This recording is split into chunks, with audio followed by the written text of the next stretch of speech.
This happened during the fall of 2011, in a small town outside Portland, Oregon. The kind of place where everyone knows everyone, where the streets go quiet after 9 p.m., and where the forest starts just a few minutes behind the last row of houses. If you walked far enough, you wouldn't see another person for hours. That forest was basically our childhood playground. Me and 4 of my closest friends have been exploring it since middle school. We built stick forts there, rode bikes through dirt trails, filmed dumb videos, and scared each other with fake ghost stories. Nothing ever actually happened out there, which is probably why we got too comfortable. Looking back now, that false sense of safety is probably the only reason we even went that deep that day. There were 5 of us total. Me, Ryan, Marcus, Jake, and Ethan. Ethan was the loudest one in the group, always joking, always trying to scare people, always walking ahead like he owned the place. If anyone was going to prank us, it would have been him. That afternoon we met up around 5 p.m. near the old baseball field and decided to head into the woods before sunset. No real plan. Just killing time like usual. The air was colder than normal and the sky had that gray-orange fall color like it was going to rain later. We followed one of the longer trails that we usually avoided because it went deeper than the rest. Ryan said there was supposed to be an abandoned drainage system somewhere out there that older kids used to talk about. Some kind of old tunnel or sewer left over from construction years ago. We didn't really believe him, but exploring something new sounded fun. At first we were just messing around, throwing sticks, pushing each other, talking trash. Completely normal. But after maybe 20 minutes of walking, the forest started feeling off. The path got narrower. Trees got thicker. Less light coming through. Even the sound changed. Usually you hear birds, insects, wind. But out there it got weirdly quiet. Like the woods were empty. I remember thinking how strange it was that we couldn't even hear cars from the road anymore. It felt like we'd walked way farther than we realized.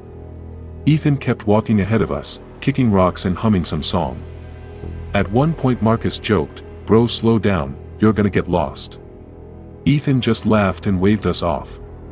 We kept going for another 5 minutes before Ryan suddenly stopped and said, "Wait. Where's Ethan?" We all turned around expecting to see him behind a tree or crouched somewhere trying to scare us. He wasn't there. The trail behind us was completely empty. No movement. No footsteps. Just trees. We called his name casually at first, like he was messing with us. "Ethan, cut it out." Nothing. We shouted louder. Still nothing. That's when the joking stopped. Because Ethan wasn't the type to stay quiet for long. If he was hiding, he'd already be laughing. I checked my phone thinking maybe he texted something stupid. No signal. Of course. Marcus said he probably wandered off the trail to pee or something. That made sense, so we spread out a little and started looking around. But the longer we searched, the worse the feeling got. It wasn't just that he was missing. It was how fast he disappeared. 1 second he was 20 feet ahead of us. The next second. Gone. No sound. No warning. Nothing. Then Jake called out from up ahead, his voice sounding weirdly tense. "Guys. Come here." We pushed through some bushes toward him and that's when we saw it. Half hidden behind dirt and vines was a concrete structure built into a small hill. At first I thought it was just a storm drain. But then I realized it was huge. Big enough for a person to walk inside. A tunnel. The entrance was cracked and stained like it hadn't been touched in decades. Old graffiti covered the sides. Dark water stains ran down the walls. And inside, it was just pure black. Like the light stopped a few feet in. Cold air was flowing out of it too, carrying this damp. Like the light stopped a few feet in. Cold air was flowing out of it too, carrying this damp, moldy smell. None of us said anything for a second. Then Ryan quietly pointed at the ground near the entrance. Lying in the mud was a single sneaker. Gray and white. I recognized it instantly. It was Ethan's. And that was the exact moment the fun, stupid adventure feeling completely disappeared and turned into something else. Something heavier. Because shoes don't just fall off by themselves, for a few seconds none of us spoke. We just stood there staring at that single shoe in the mud like our brains were refusing to process what we were looking at. It sounds stupid now, but seeing something small like that felt worse than seeing blood or something obvious.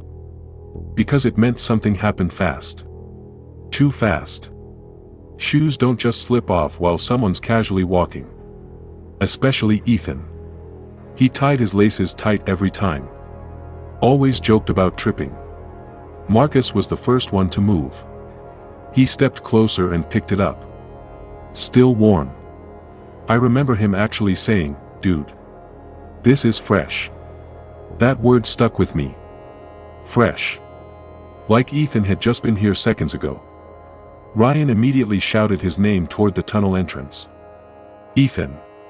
His voice echoed inside, stretching unnaturally deep like the tunnel was way longer than it looked. The echo didn't bounce back quickly either. It rolled through slowly.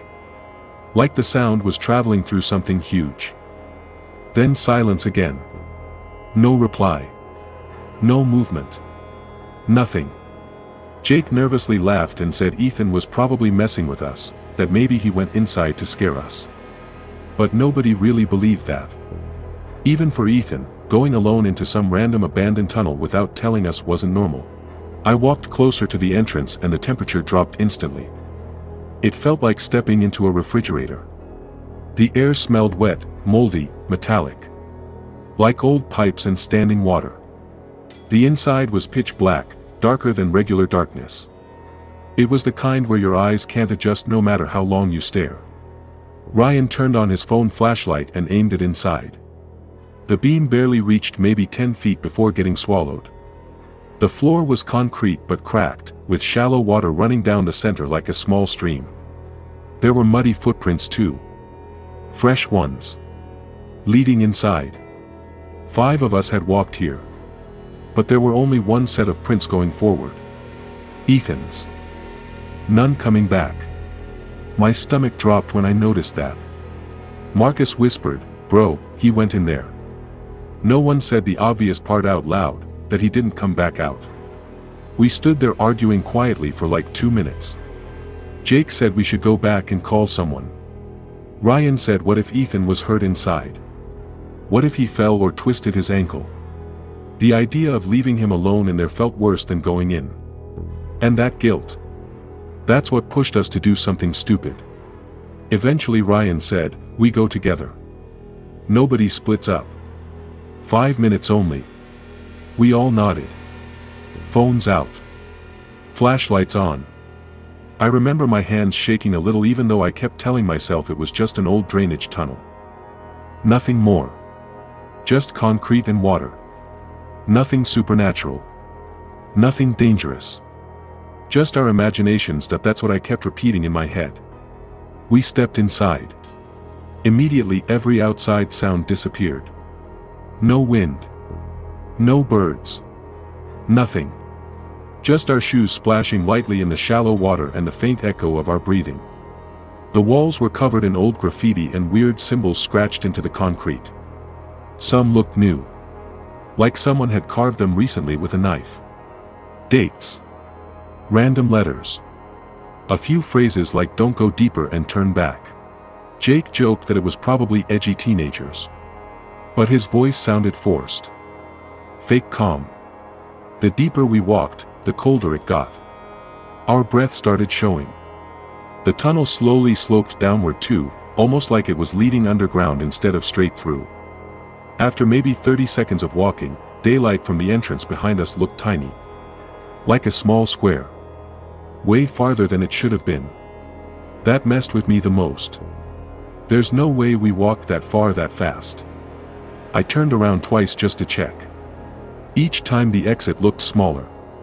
Like it was shrinking. Then Marcus suddenly said, "Do you guys smell that?" At first I didn't. Then it hit me. A weird rotten smell. Not super strong.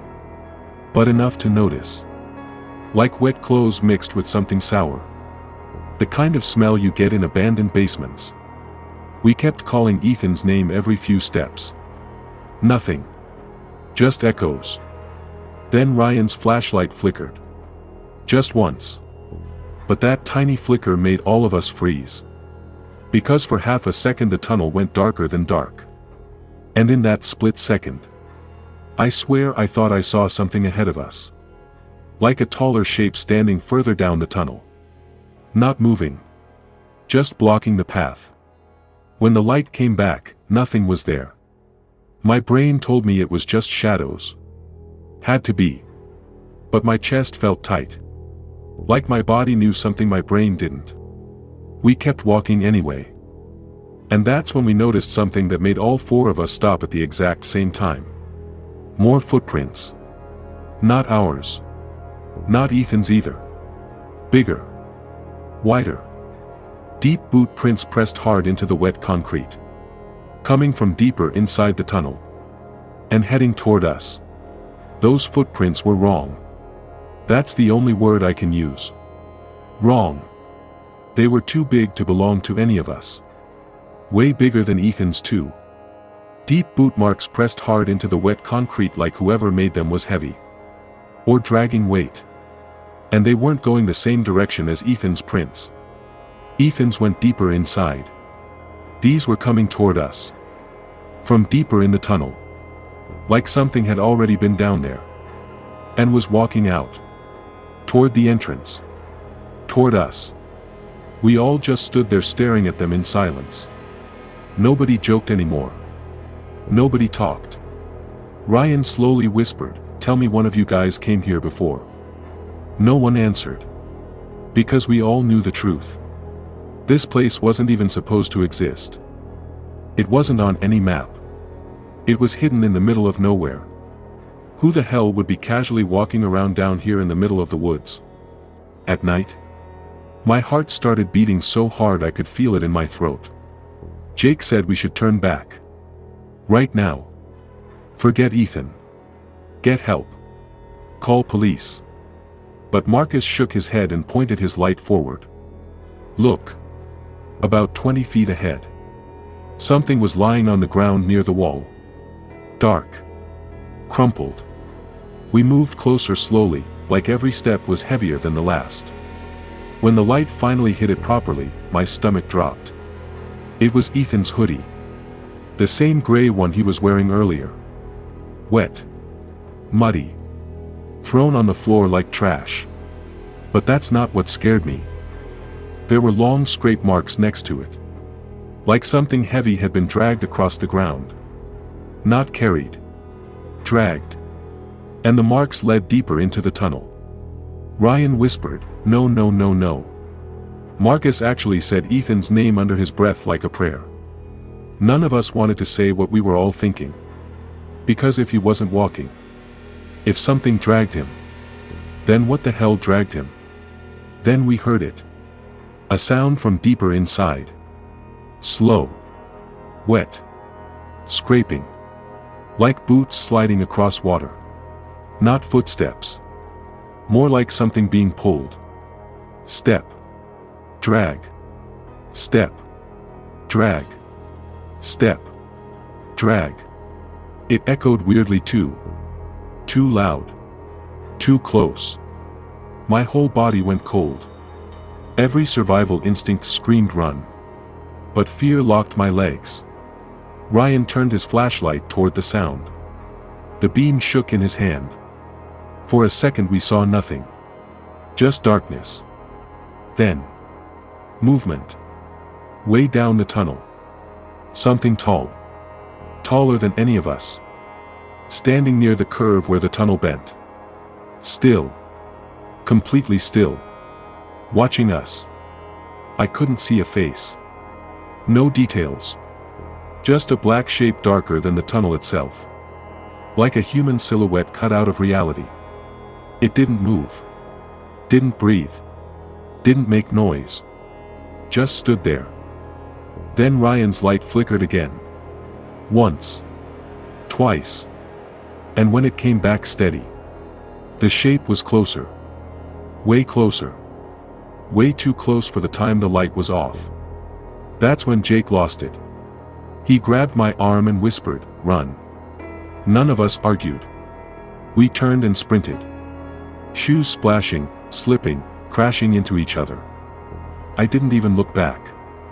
I didn't care about dignity or bravery or anything. Pure animal fear took over. While running, I swear I heard something behind us. Not footsteps.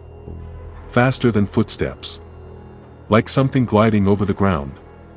And then, another sound. Something I'll never forget. Breathing. Deep. Heavy.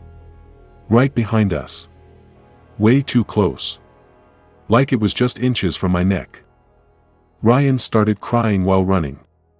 Marcus kept yelling Ethan's name like he still hoped Ethan would answer. The entrance light ahead looked tiny at first. Then bigger. Then bigger. I've never run that fast in my life. We burst out of the tunnel and didn't stop until we reached the trees. Only when we hit the edge of the forest did we collapse on the ground, gasping for air. We all turned back at the same time. The tunnel entrance was quiet. Empty.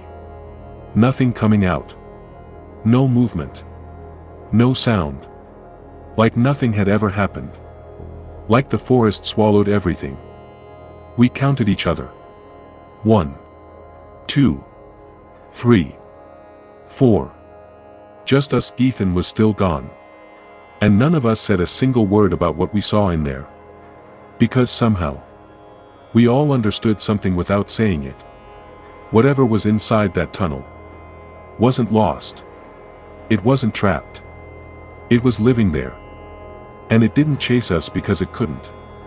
It chased us because it chose not to. Like we weren't what it wanted. Police searched the next day. Dogs. Flashlights. Everything. They went inside the tunnel too. Came back saying it only goes a short distance and ends at a blocked wall. No deep sections. No long paths. No place where someone could disappear. Which makes zero sense. Because we walked way farther than a short distance. And we never told them about the tall shape. Or the dragging marks. Or the breathing. We just said Ethan was walking behind us. And then he wasn't. It's been years now. Ethan was never found. No body. No clues. Nothing. But sometimes late at night, when it's really quiet, I think about that tunnel. And what scares me isn't that something was hunting us, it's the thought that maybe it wasn't hunting. Maybe it was just waiting. And Ethan just happened to walk in first. None of us slept that night. After we ran out of the forest, we just sat near Marcus's car for almost 20 minutes without saying anything. Everyone was shaking. Not cold. Just shock. My legs still felt weak like they weren't mine. Every small sound made us flinch. Wind in the trees sounded like footsteps. Leaves scraping sounded like breathing. Finally Jake said we had to call someone. So we called Ethan's parents first. I still remember his mom's voice when she answered. Calm at first. Then confused. Then panicked. Within an hour, police cars showed up near the forest entrance. Flashing red and blue lights lighting up the trees. It felt unreal. Like we were watching a movie about ourselves. They separated us and asked questions one by one. When did you last see him? Was he depressed? Did he run away? Any drugs or alcohol? Normal questions. Logical questions. Questions that made sense. But nothing about what we experienced made sense. Every time I tried to explain the tunnel, my throat tightened. How do you tell a cop you saw something standing in the dark that moved without walking? They'd think we were drunk or insane. So we lied. All four of us told the exact same story. He was walking behind us. We thought he was still there. Then suddenly he wasn't. The officer kept staring at us like we were hiding something. And we were. But not because we wanted to. Because saying it out loud made it real. Search dogs went inside the forest. Officers with rifles too. They told us to wait by the cars. From where we stood, we could barely see the tunnel entrance through the trees. But I kept looking at it. I couldn't stop. I had this horrible feeling. Like something inside was looking back at us. Watching. Around sunrise, 2 officers finally came back. One of them said something that still messes with my head. He said, "You boys sure you went inside the right place?" Marcus frowned. "What do you mean?" The cop said, "That tunnel only goes in like 30, maybe 40 feet. Then it's blocked by rocks and dirt. Dead end." My stomach dropped. That was impossible. We had walked way longer than that. At least 5 minutes straight. Maybe more. There were turns. Curves. That deep section with water. The hoodie. The dragging marks. None of that could exist in just 40 feet. Marcus tried arguing, but the cop cut him off. "There's nowhere for anyone to disappear in there." That sentence kept repeating in my head. Nowhere to disappear. Then where did Ethan go? The police searched all day, helicopter. Dogs. Volunteers. Nothing. No footprints. No torn clothes. No blood. No phone. Nothing. It was like he stepped out of reality. By afternoon, they started treating it like a missing person case instead of an accident. They even questioned us again separately, like maybe we hurt him or something. That part hurt the most. Ethan was our best friend. We'd never, but at the same time. I understood why they didn't believe us, because even we didn't understand what happened. That night I went home and tried to sleep. I couldn't. Every time I closed my eyes, I saw that tall shape in the tunnel. Standing there. Waiting. At exactly 2:13 a.m., my phone buzzed. Unknown number. I almost ignored it. But something made me answer. Hello. Static. Then silence. I was about to hang up when I heard something faint. Breathing. Slow. Heavy. Exactly like the tunnel. My whole body froze. Hello. Who is this? No reply. Just breathing. Then. A scraping sound. Like shoes dragging across wet ground. My heart nearly stopped. I hung up immediately. Tried calling back. Number didn't exist. I told myself it was coincidence. Spam call. Bad signal. Anything logical. But then Marcus texted in our group chat. Did anyone just get a weird call? My hand started shaking. Ryan replied, yeah. Breathing sound. Jake, same. None of us slept after that. Over the next week, small things kept happening. Ryan swore he saw muddy boot prints outside his backyard fence one morning. Marcus heard something walking around his house at 3 a.m. Slow steps. Back and forth. Like pacing. Jake said he kept dreaming of the tunnel. Same dream every night. He's standing inside alone. And Ethan's voice is calling for help deeper inside. But when he follows it, the voice changes. Gets lower. Wrong. Like something pretending to be him. We stopped talking about it after that. It felt safer to pretend none of it happened. But sometimes I think about something the police said. There's nowhere to disappear. And that's what scares me most. Because if there was nowhere to disappear, then maybe Ethan didn't disappear. Maybe something took him somewhere else. Somewhere we accidentally walked into for a few minutes. Somewhere we were never supposed to find. And maybe whatever lives there noticed us. Not just Ethan. All of us. Like we knocked on a door we weren't meant to. And something on the other side opened it. And now it knows who we are. After those calls, none of us ever felt normal again. The police officially labeled Ethan as a missing person after 2 weeks.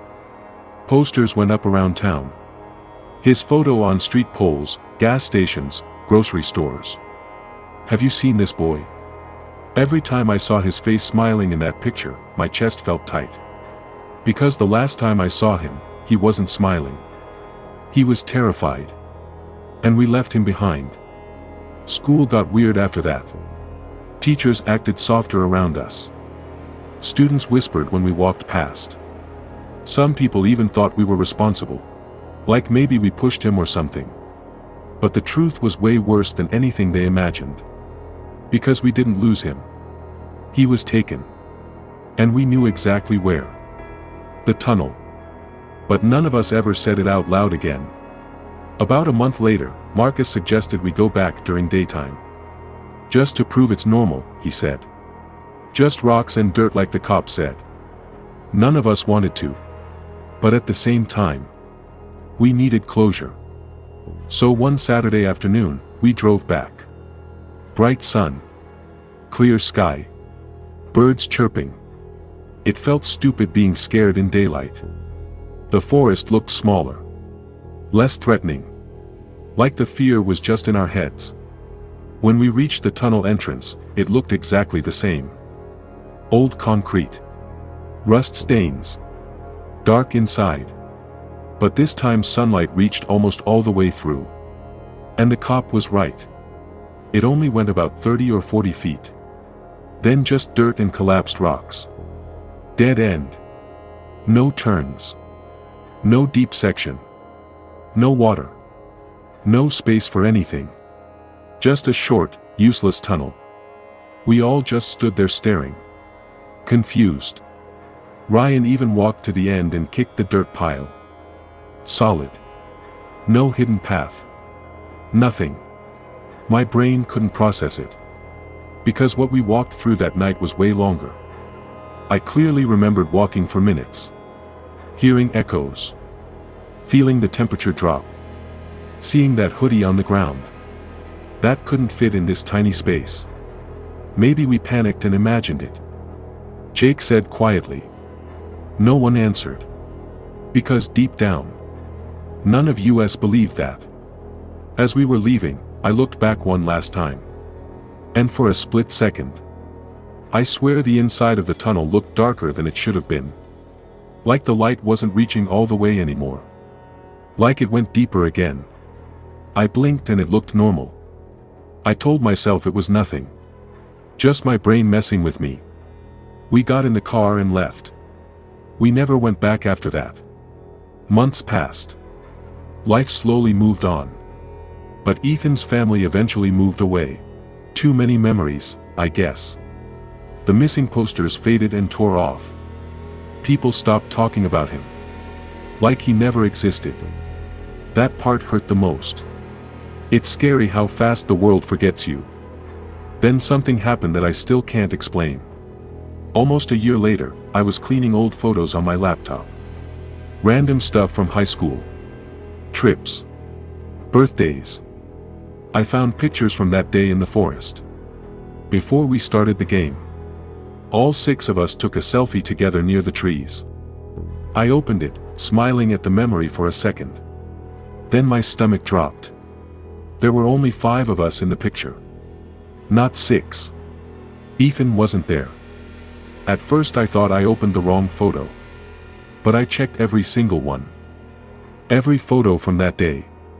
Every angle. Every shot. Ethan was missing from all of them. Like he was never there. Like he never came with us at all. But I remember him tossing the coin. I remember him laughing. I remember him running into the wheat. We all do. I called Marcus immediately. Asked him to check his phone pictures. Same thing. 5 people. Always 5. Ryan too. Jake too. No Ethan. It was like reality edited him out. Like something erased proof he existed. That's when I stopped trying to find logical explanations. Because logical explanations don't delete people from photos. Sometimes late at night, when everything's quiet, I still think about that tunnel. And I think about something else. That breathing sound we heard inside. What if it wasn't chasing us? What if it was guiding us? Leading us deeper? Separating one of us? Picking? And maybe we only escaped because we ran at the right time. Maybe if we stayed 1 minute longer. there would have only been 3 of us running out. Or 2. Or none. And maybe somewhere out there, in some place that isn't quite our world, Ethan is still walking. Still lost. Still calling our names from the dark. And maybe that tunnel isn't always 30 feet long. Maybe sometimes it opens when it wants to, and waits for someone new to walk in.